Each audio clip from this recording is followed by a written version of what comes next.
భారతదేశం అసలు ప్రపంచానికి ఏమిచ్చింది? ఈ ప్రశ్న మీరు ఎప్పుడో ఒకప్పుడు ఎక్కడో ఒక దగ్గర కనీసం మీలో మీరైనా సరే ఎప్పుడైనా ప్రశ్నించుకునే ఉంటారు. మన దేశం ఈ ప్రపంచానికి అందించిన 10 గొప్ప ఆవిష్కరణలను ఈ వీడియోలో మనం తెలుసుకుందాం. మీకు తెలుసా, ప్రస్తుతం మనం ధరించే వస్త్రాలను మొట్టమొదటిసారిగా మన భారతీయులే కనుక్కున్నారని.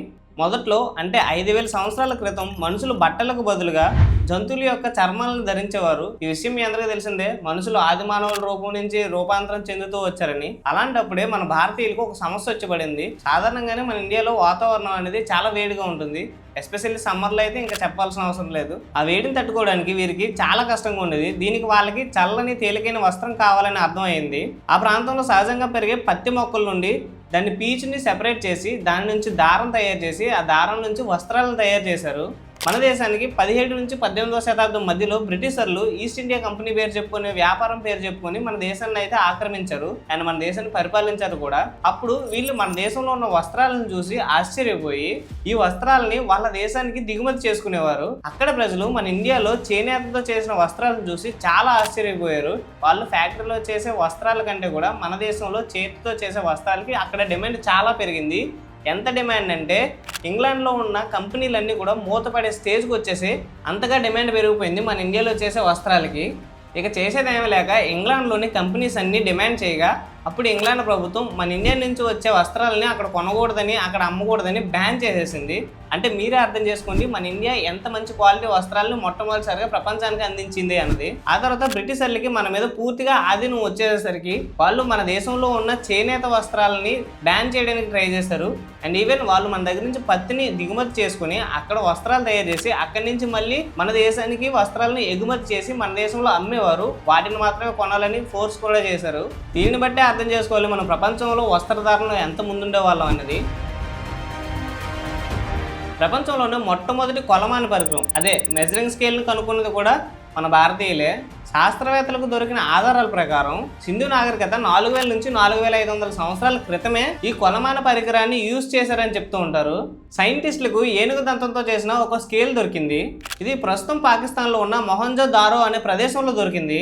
అలాగే గుజరాత్లోని లోతల్ అనే ప్రదేశంలో షెల్తో చేసిన మరొక కొలబద్దం దొరికింది. ఈ రెండు కూడా సింధు నాగరికత పరిధిలోకి వస్తాయి. ఈ రోలర్ని యూజ్ చేసి వాళ్ళు అద్భుతమైన సిటీలను కట్టడాలను కట్టారు. అంతేకాకుండా మరొక యూసేజ్ ఏంటంటే దీంతో అప్పట్లో కరెన్సీ అయితే ఉండేది కాదు కదా.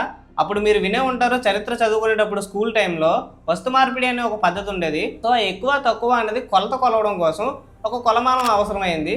అప్పుడే ఈ రోలర్ కూడా యూజ్ చేసేవాళ్ళు. ఇక్కడ ఇంట్రెస్టింగ్ థింగ్ ఏంటంటే పాకిస్తాన్ నుంచి గుజరాత్ వరకు ఉన్న మొత్తం ప్రాంతంలో దొరికిన అన్ని రోలర్స్ యొక్క కొలమానాలు అనేవి సేమ్ యాజ్ ఇట్ ఈజ్ ఉండేవి. అంటే దీన్ని బట్టి మనం అర్థం చేసుకోవాలి నాగరికత మొత్తంలో యూనిఫామ్ స్టాండర్డ్స్ ఉండేవని. ఎత్తుకు పై ఎత్తులు వేస్తూ అభ్యర్థి కదలికను ముందే గ్రహించి అభ్యర్థిని ఓడించడానికి ఒక చిన్నపాటి యుద్ధమే జరుగుతుంది ఈ చదరంగం ఆటలో. గుప్త సామ్రాజ్య కాలంలో అంటే 6వ శతాబ్దం కామన్ ఎరా నుండి ఈ ఆటను ఆడుతున్నారు. ఇది చతురంగానే ఆట రూపంలో ఆడేవారు. చతురంగ అంటే సంస్కృతంలో చతుర్ ప్లస్ అంగ. చతుర్ అంటే 4, అంగ అంటే విభాగాలు అని. దీనికి మన తెలుగులో అర్థం 4 విభాగాలు అని. ఇది మన దేశంలోని ప్రాచీన సైన్యంలోని 4 విభాగాలను సూచిస్తుంది. 1 రథం, 2 గుర్రం, 3 ఏనుగు, 4 మంత్రి లేదా సలహాదారు. ఈ ఆటను అప్పట్లో 4 ఆడే వాళ్ళ ఆట వెర్షన్ కూడా ఉండేదని కొందరు చెప్తూ ఉంటారు. కానీ ఎక్కువగా 2 ఆడే వెర్షన్ మాత్రమే పాపులర్ అయ్యింది. ఇప్పుడు మనం ఆడే చెస్కి అప్పుడు చెస్కి తేడాలు ఉండేవి. ఒక బెస్ట్ ఎగ్జాంపుల్ చెప్పాలంటే మంత్రి లేదా క్వీన్కు చాలా లిమిటెడ్ మూవ్స్ ఉండేవంట అప్పుడు. మరి ఈ చేంజెస్ రావడానికి కారణం ఏంటి అని చూస్తే తర్వాత ఈ చదరంగం ఆట ప్రపంచ ఇతర దేశాలకు చేరడంతో పర్షియాలో నుంచి చెక్మేట్ అనే పదం ఏర్పడింది. చెక్మేట్ అంటే పర్షియా లాంగ్వేజ్లో రాజు బంధించబడ్డాడు లేదా రాజు నిస్సహాయకుడు అని అర్థం అంట మన తెలుగులో. ఈ పర్షియన్ల ద్వారా వీళ్ళ వ్యాపారాల ద్వారా ఇది ఇంగ్లాండ్కు కూడా చేరింది. అక్కడ ఈ మంత్రిని కాస్త వాళ్ళు క్వీన్ చేసేశారు. 0 అనేది ఏమీ లేదనే దాన్ని సూచిస్తుంది. కానీ ఈ ఏమీ లేని సింబల్ లేకుండా ఆధునిక గణితం, సైన్స్, కంప్యూటర్లు, ఏఐ ఇవేవీ సాధ్యం కాదు. ఈ 0 అనే ఆలోచనను కూడా ప్రపంచానికి ఇచ్చింది మన భారతీయులే. భారతదేశంలో శూన్యం అనే భావన తాత్విక, ఆధ్యాత్మిక సందర్భాల్లో పురాతన కాలం నుండే ఉంది. గణిత శాస్త్రం పరంగా మన భారతీయ గణిత శాస్త్రవేత్తలు ప్లేస్ వాల్యూ సిస్టమ్ని డెవలప్ చేశారు. ఇందులో ఒక అంకె ఉండే స్థానాన్ని బట్టి ఆ సంఖ్య యొక్క విలువ పెరుగుతుంది లేదా తగ్గుతుంది అనేది డిసైడ్ అవుతుంది. ఇక్కడ ఏమీ లేదు అన్నదానికే ఈ సున్నాని యూజ్ చేయాల్సి వచ్చింది. ఈ సున్నాకు సంబంధించిన ఆధారాల్లో ముఖ్యమైనవి మధ్యప్రదేశ్లో గ్వాలియర్లో దొరికిన ఒక శాసనంలో సుమారు 9వ శతాబ్దం నాటి సున్నా చెక్కబడి కనిపించింది. మరొకటి 2017 ఆక్స్ఫర్డ్ యూనివర్సిటీ పరిశోధకులు బక్సాలి మ్యాన్స్క్రిప్ట్ అనే భారతీయ పురాతన గణిత గ్రంథంలో సున్నా చిహ్నాన్ని కార్బన్ డేటింగ్ చేసి కనుక్కున్నారు. అయితే ఈ సున్నా ఎప్పటి నుంచో వాడుకలో ఉన్నప్పటికీ దీన్ని ఒక కంప్లీట్ సంఖ్యగా మార్చిన ఘనత ఒక్క బ్రహ్మగుప్తుడికే దక్కుతుంది. ఈయన సున్నాను కేవలం ఖాళీ స్థానం సూచించే దానికే కాకుండా గణితంలోని కూడికలు, తీసివేతలు, భాగాహారాలు, గుణంకాలు కూడా చేయడానికి ఉపయోగపడుతుందని దీన్ని యూజ్ చేసి చూపించారు. అయితే భాగాహారం చేసేటప్పుడు దీని యొక్క భావన తప్పు అని తర్వాత గణితం అభివృద్ధి చెందుతున్నప్పుడు ప్రూవ్ అయింది. కానీ ఏదేమైనప్పటికీ ఏ వాల్యూ లేని సున్నాన్ని కనిపెట్టి దాన్ని గణితంలోకి చేర్చి ఇప్పుడు ప్రస్తుతం నడుస్తున్న ఏ టెక్నాలజీ, కంప్యూటర్లు ఇవన్నీ నడవాలంటే కారణం 0 మాత్రం ఖచ్చితంగా ఉండాలి. మరి ఇంత టెక్నాలజీ డెవలప్ అవ్వడానికి హెల్ప్ చేసిన సున్నా గురించి మీరేమనుకుంటున్నారో కామెంట్ సెక్షన్లో కామెంట్ చేసి చెప్పండి.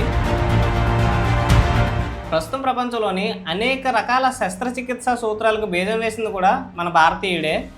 ఆయన పేరే సుశ్రుతుడు. ఈయన్నే ఫాదర్ ఆఫ్ సర్జరీ అని కూడా పిలుస్తారు. ఈయన దాదాపుగా 2500 సంవత్సరాల క్రితమే కొన్ని వందల సంఖ్యలో శస్త్రచికిత్సలు చేసి ప్రపంచాన్ని ఆశ్చర్యపరిచాడు. క్రీస్తుపూర్వం 6వ శతాబ్దంలో నివసించిన సుశ్రుతుడు తను రచించిన గ్రంథమైన సుశ్రుత సంహితలో దాదాపుగా 300కి పైగా శస్త్రచికిత్సలు, 120కి పైగా శస్త్రచికిత్స పరికరాలను వివరించాడు. ముక్కు తెగిన వారికి కొత్త ముక్కు నిర్మించే రైనోప్లాస్టీ వంటి ప్లాస్టిక్ సర్జరీలను కూడా ఆయన వివరించారు. కంటి శుక్లాలు అంటే క్యాటరాక్ట్ అంటారు. అలాగే ఎముక విరుగుళ్ళు, మూత్రాశయంలో రాళ్ళు అంటే కిడ్నీలో రాళ్ళు అంటాం కదా, ఆ కిడ్నీలో రాళ్ళు వంటివి అనేక సమస్యలకు శస్త్రచికిత్సా పద్ధతులను వివరించారు. సుమారుగా 4000 నుంచి 5000 సంవత్సరాల క్రితమే మన భారతదేశంలో యోగా ఉన్నట్టు చరిత్రకారులు చెప్తూ ఉంటారు. దీనికి ఆధారాలు సింధు నాగరికత ప్రాంతాల్లో లభించాయి. తర్వాత వేదాలు, ఉపనిషత్తులు యోగా గురించి మరింత వివరించాయి. మరి ఇది ప్రపంచ దేశాలన్నింటికి ఎలా చేరింది అంటే దానికి గల ముఖ్య కారణం స్వామి వివేకానందజీ. 1893లో అమెరికాలో జరిగిన వరల్డ్ పార్లమెంట్ ఆఫ్ రిలీజియస్ అనే సభలో మన భారతీయ తత్వాన్ని ప్రపంచానికి పరిచయం చేశారు స్వామి వివేకానందజీ. ఆ తర్వాత 20వ శతాబ్దంలో అనేక మంది గురువులు దీనిని ప్రపంచానికి పరిచయం చేస్తూ వచ్చారు. ప్రస్తుతం ప్రపంచం అంతా న్యాచురల్ మెడిసిన్ వైపు పరుగులు తీస్తుంది. కానీ కొన్ని వేల సంవత్సరాల క్రితమే మనం ఈ ఆయుర్వేదాన్ని ప్రపంచానికి పరిచయం చేసామన్న సంగతి మీకు తెలుసా? ఆయుర్వేదం ప్రపంచంలోనే అత్యంత పురాతన వైద్య విధానాల్లో ఒకటి. మరి దీనికి ఏం ప్రూఫ్స్ లేవా అంటే దీని యొక్క మూలాలన్నీ మన శాస్త్రాలు, వేదాలలో ఉన్నాయి. దీని యొక్క మూలాలు వేదకాలం వరకు వెళ్తాయి. అథర్వ వేదలో అనేక వైద్య సూచనలు, చరక రచించిన చరక సంహిత మరియు సుశ్రుత రచించిన సుశ్రుత సంహిత ఆయుర్వేదానికి బలమైన పునాది వేశాయి. ఈ ఆయుర్వేదం మెడిసిన్ యొక్క ప్రాముఖ్యత ఏంటో మీకు తెలుసా? పొరపాటున మీకు ఏదైనా జబ్బు చేసి మీరు దానికి ఆయుర్వేదం మెడిసిన్ కనుక తీసుకుంటే అది అక్కడితో పనిచేసి తగ్గిపోవడమే కాకుండా తర్వాత మళ్ళీ ఆ వ్యాధి మీ దరిదాపుల్లో కూడా రాకుండా ఇది కాపాడుతుంది. అంతేకాకుండా ప్రస్తుతం మనం తరచూ వింటున్న మాట మనిషి ఆరోగ్యంగా ఉండాలంటే ఆహారం, నిద్ర, మానసిక ప్రశాంతత చాలా అవసరమని. ఇదే మాటల్ని మన ఆయుర్వేదం ఎప్పటి నుంచో చెప్తుంది కదా. ఇప్పుడు ప్రపంచంలోనే అనేక దేశాల్లో ఆయుర్వేద కేంద్రాలు, పరిశోధనలు, విశ్వవిద్యాలయాలు, కోర్సులు అని ఏవేవో పెడుతున్నారు. అండ్ ప్రతి సంవత్సరం కొన్ని లక్షల మంది మన భారతదేశానికి ఆయుర్వేద మెడిసిన్ కోసం వస్తున్నారు. మరి ప్రపంచ దేశాలకి ఎంత అందించిన మన భారతదేశం అంత సింపుల్గా ఎలా అంటారు మనం ప్రపంచానికి ఏమీ ఇవ్వలేదని? మీరు చిన్నప్పుడు కానీ ఇప్పుడు కానీ ఎప్పుడో ఒకప్పుడు ఖచ్చితంగా ఈ స్నేక్ అండ్ ల్యాడర్ గేమ్ ఆడే ఉంటారు. అయితే దీనిని మీరందరూ అనుకున్నట్టు ఒక ఆటగా కనిపెట్టలేదు. జీవితం యొక్క సత్యాలని, జీవిత పాఠాలని, నైతిక విలువలను నేర్పడానికి ఈ ఆటను కనిపెట్టారు. ఇప్పుడు మనం ఆడే ఈ స్నేక్ అండ్ ల్యాడర్ గేమ్ని మన దేశంలో దాదాపుగా 7000 నుంచి 1000 సంవత్సరాల క్రితమే మోక్షపటం అనే పేరుతో ఈ ఆట ఆడేవారు. ఈ ఆటలోని ల్యాడర్స్ అంటే నిచ్చెనలను మంచి గుణాలను సూచించేవిగా భావిస్తారు. అంటే ఉదాహరణకు నిజాయితీ, దయ, వినయంగా, భక్తితో కలిగి ఉండటం వంటివి మనిషిని పైకి తీసుకెళ్తాయని చెప్పడానికి ఈ నిచ్చెనలను ఉపయోగించేవారు. అలాగే పాములను కోపం, దురాశ, అహంకారం, అసూయ వంటి చెడు లక్షణాలను సూచించడానికి వాడేవారు. అంటే నీ లైఫ్లో కోపం, దురాశ, అహంకారం, అసూయ వంటివి ఉంటే చెడు పనులు చేస్తే కిందకి వెళ్తావు అని తెలియజేయడం కోసం ఈ ఆటను పిల్లలకు నేర్పించేవారు. తర్వాత ఆబ్వియస్లీ తెలిసింది కదా, బ్రిటిషర్లు మన దేశానికి రావడం, మన దేశం నుంచి చాలా వాటిని దోచుకున్నారు. అందులో ఈ ఆట కూడా ఒకటి. వాళ్ళు సరదాగా టైంపాస్గా ఆడుకోవడానికి ఈ ఆటను దోచుకొని దీన్ని ఒక బోర్డు గేమ్గా చేసి ఈ స్నేక్ అండ్ ల్యాడర్లో ఉన్న గుణాలను, మంచుల్ని తీసేసి వాళ్ళు ఏదో టైంపాస్ గేమ్ కింద చేసుకున్నారు దీన్ని. వాళ్ళే ఈ గేమ్కి మోక్షపటం అని పేరు ఉండేది కదా, దాన్ని తీసేసి వాళ్ళకి కన్వీనియంట్గా ఉంటుందని స్నేక్ అండ్ ల్యాడర్గా మార్చేశారు. రోజు మనం టీలో వేసుకునే ఈ షుగర్ని మన భారతీయులే కనిపెట్టారు. ప్రపంచ దేశాలన్నింటికి చెరుకుని ఎలా వాడాలో తెలిసినా వాళ్ళకి చక్కెరని ఎలా తయారు చేయాలి అన్న సంగతి ఎవ్వరికీ తెలీదు. అలాంటి సమయంలో మన దేశంలో చెరుకు నుంచి చెరుకు రసాన్ని వేడి చేసి దాన్ని మరిగించి ఆవిరి చేసి శుద్ధి చేసి ఘన పదార్థాలుగా అంటే సాలిడ్స్గా చేసి వాటిని స్ఫటిక రూపంలో అంటే క్రిస్టల్ రూపంలో చేశారు. అలా చేయగా వచ్చిన పదార్థాన్ని మన వాళ్ళు శర్కర అని పిలిచేవాళ్ళు. శర్కర అంటే సంస్కృతంలోని చిన్న చిన్న గులకరాళ్ళు అని అర్థం. అండ్ అలాగే కొన్ని ప్రదేశాల్లో అయితే ఖండ అని పిలిచేవాళ్ళు. ఖండ అంటే ముక్క ముక్కలుగా లేదా పీస్ అని అర్థం అన్నమాట. ఇలా షుగర్ తయారయ్యేసరికి ఇతర దేశాలకు కూడా దీన్ని ఎక్స్పోర్ట్ చేయడం మొదలుపెట్టారు. అలా మన దేశంలో తయారైన శర్కర ఇతర దేశాలకు వెళ్ళి కాస్త షుగర్ అయింది. అండ్ అలాగే ఖండ అని పిలిచేవారు కదా, ఈ ఖండ నుంచి క్యాండీ అనే పదం పుట్టుకొచ్చింది. ఇలా మన దేశంలో తయారైన చక్కెర ఇతర దేశాలకు వెళ్ళి షుగర్ అండ్ అలాగే క్యాండీగా మారింది.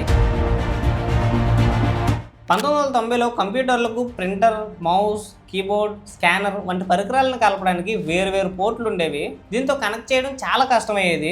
ఎన్నో కేబుల్స్ కూడా అవసరం పడేది. ఇలా ఎన్నో ప్రాబ్లమ్స్ ఉండడం వల్ల దానికి సొల్యూషన్ తీసుకురావడం కోసం అన్ని డివైస్లకు ఒకే విధమైన simple plug and play connection ఉండాలని ఆలోచనతో ఇండియాకు చెందిన అజయ్ భట్ అనే వ్యక్తి అమెరికాలోని ఇంటెల్ కంపెనీలో పనిచేస్తూ ఉండేవారు. ఈయన ఆలోచనను ఇంటెల్ కంపెనీ సీఈఓకి ప్రపోజ్ చేస్తారు. ఈ ప్రపోజల్ నచ్చడంతో మొత్తంగా 7 కంపెనీలు కలిసి USBIF అనే గ్రూప్ని ఏర్పాటు చేసి వర్క్ చేయడం స్టార్ట్ చేశాయి. అజయ్ భట్ గారు ఈ ప్రాజెక్ట్లో ఇంటెల్ తరఫున ఆర్కిటెక్ట్ అండ్ అలాగే టెక్నికల్ లీడర్గా వర్క్ చేశారు. అండ్ ఫైనల్లీ 1996లో వీళ్ళు మొట్టమొదటి USB 1.0ని లాంచ్ చేశారు. అయితే ఇక్కడ క్రెడిట్ మొత్తం మన ఇండియా వాడు కదా అని అజయ్ భట్ గారికి ఇవ్వాలని నేను అనను, కానీ కాకపోతే ఆ థాట్ని తీసుకొచ్చింది మాత్రం ఖచ్చితంగా మన ఇండియానే. ఈరోజు ప్రపంచం ఎంత హ్యాపీగా సాఫీగా సాగిపోతుంది అంటే దాని వెనక ఎంతోమంది భారతీయుల యొక్క ఘనత, ప్రాముఖ్యత అండ్ శ్రమ ఇవన్నీ ఉన్నాయి. ఇప్పుడు చాలామంది కామెంట్స్లో వచ్చి మాట్లాడుతూ ఉంటారు, మరి అప్పుడు భారతదేశానికి ఎన్ని ఇచ్చిన వాళ్ళు ప్రస్తుతం ఏమీ ఎందుకు కనుక్కోలేకపోతున్నారని. మన దగ్గర వెలకట్టలేనంత సంపద ఉండేది. ఈ విషయం తెలిసిన చాలామంది ఇన్వైడర్స్ వాటన్నిటిని తగలబెట్టేశారు. ఎన్నో యూనివర్సిటీలు, పవిత్ర గ్రంథాలు ఎన్నో మట్టి కలిసిపోయాయి అండ్ అలాగే అగ్గుల్లో కాలిపోయాయి. వాటన్నిటికీ కారణం ఈ ఇన్వైడర్స్. ఆ ఇన్వైడర్సే కనుక మన భారతదేశానికి కనుక వచ్చి ఉండకపోతే మన భారతదేశం ప్రస్తుతం ఉన్న ప్రపంచంలో టెక్నాలజీ పరంగా అవుని, సెక్యూరిటీ పరంగా అవుని, ఏ పరంగా చూసుకున్నా సరే మనం ప్రపంచ దేశాలన్నింటిలోనికెల్లా నెంబర్ 1 స్థానంలో నిలుస్తాం అనడంలో ఎలాంటి అతిశయోక్తి లేదు. మరి దీని మీద మీ ఒపీనియన్ ఏంటి అనేది కామెంట్ సెక్షన్లో కామెంట్ చేసి చెప్పండి. మరి ఈ వీడియో మీకు నచ్చితే ప్లీజ్ వీడియోకి అయితే లైక్ చేయండి. నా ఎఫర్ట్స్ మీకు నచ్చాయి అనుకుంటేనే ఛానల్కి సబ్స్క్రైబ్ కూడా చేసుకోండి. మళ్ళీ మరొక మంచి ఇంట్రెస్టింగ్ వీడియోతో కలుసుకుందాం. అంటిల్ దెన్ సెలవు, టాటా, బాయ్ బాయ్, జై హింద్.